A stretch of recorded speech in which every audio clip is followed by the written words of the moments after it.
வணக்கம் மக்களே. தமிழக மக்கள் அனைவருக்கும் வணக்கம். ரேஷன் அட்டைதாரர்களுக்கு மிக முக்கியமான அவசர அறிவிப்பு ஒன்று வந்திருக்கிறது.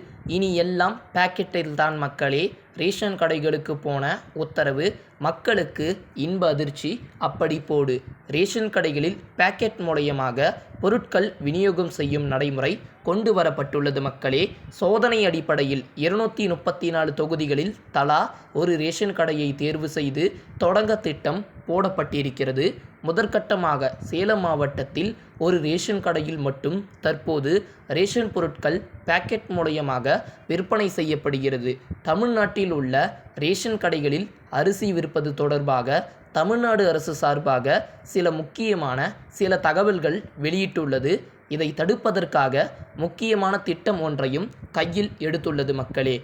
தமிழ்நாட்டில் அனைத்து உணவு மற்றும் ஊட்டச்சத்து பாதுகாப்பினை உறுதி செய்யும் பொருட்டு தமிழ்நாடு அரசு பொது விநியோக திட்டம், சிறப்பு பொது விநியோக திட்டம் ஆகியவற்றின் மூலயமாக அத்தியாவசிய பண்டங்களை குடும்ப அட்டைதாரர்களுக்கு நியாய விலை கடைகள் மூலயமாக விநியோகம் செய்யப்பட்டு வருகிறது. தமிழ்நாட்டில் பொது விநியோக திட்டம் மற்றும் சிறப்பு பொது விநியோக திட்டத்தின் மூலயமாக அரிசி, சர்க்கரை, கோதுமை, துவரம்பருப்பு மற்றும் பாமாயில் ஆகிய தமிழ்நாடு நுகர்பொருள் வாணிபக் கழகம் மூலயமாக கொள்முதல் செய்து 355 கிடங்குகளில் இருப்பில் வைத்து 36,578 நியாய விலை அங்காடிகளின் மூலயமாக 2,23,86,333 குடும்ப அட்டைதாரர்களுக்கு விநியோகம் செய்யப்பட்டு வருகிறது.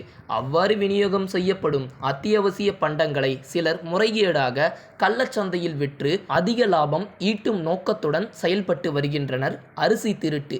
உணவுப் பொருள் வழங்கல் மற்றும் நுகர்வோர் பாதுகாப்புத்துறை அதிகாரி மற்றும் குடிமைப் பொருள் குற்றப்புலனாய்வுத்துறை அதிகாரிகள் தொடர்ந்து ரோந்து பணி மேற்கொண்டு அத்தியாவசிய பண்டங்கள் கடத்தல் மற்றும் பதுக்குதலில் ஈடுபடுபவர்கள் உடந்தையாக செயல்படுபவர்கள் மீதும் இன்றியமையா பண்டம் சட்டம் அதாவது 1955 மற்றும் தொடர்புடைய கட்டுப்பாட்டு ஆணைகளின் கீழ் வழக்கு பதிவு செய்து உரிய மேல் நடவடிக்கைகள் மேற்கொள்ளப்பட்டு வருகிறது மக்களே. அது மட்டும் இல்லாமல் தமிழ்நாட்டில் உள்ள ரேஷன் கடைகளில் அரிசி விற்பது தொடர்பாக தமிழ்நாடு சார்பாக முக்கியமான சில தகவல்கள் வெளியிட்டுள்ளது. இதை தடுப்பதற்காக முக்கியமான திட்டம் ஒன்றையும் கையில் எடுத்துள்ளது மக்களே. அதாவது இதற்காக இனி GPS உடன் கூடிய வழித்தடம் அமைக்கப்படும். இந்த ஒரு வழித்தடத்தில் மட்டுமே வாகனங்கள் செல்ல வேண்டும். வாகனங்கள் கண்காணிப்பு GPS மூலயமாக செயல்படுத்தப்படும். அது மட்டும் இல்லாமல் லாக் உள்ளிட்ட வசதிகள் கொண்டு வரப்பட்டுள்ளன அப்படின்ற மாதிரியும் சொல்லியிருக்கிறாங்க மக்களே.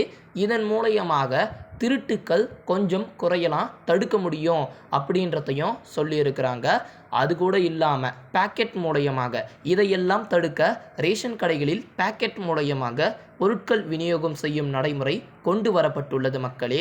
சோதனை அடிப்படையில் 234 தொகுதிகளில் தலா ஒரு ரேஷன் கடையை தேர்வு செய்து இந்த ஒரு திட்டம் தொடங்க திட்டம் போடப்பட்டுள்ளது அப்படின்றத நம்ம முதல்ல சொல்லியிருப்போம். சுத்தத்தை உறுதி செய்யும் வகையிலும் கடையில் அரிசி அளவு குறைவதை தடுக்கும் வகையிலும் இனி பாக்கெட்டில் விற்கும் முறை அமலுக்கு வருகிறது அப்படின்றத சொல்லியிருக்கிறாங்க மக்களே.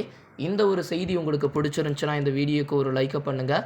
மறக்காமல் இந்த காணொலியை உங்களுடைய நண்பர்களுக்கு பகிர்ந்து கொள்ளுங்கள் மக்களே. நன்றி.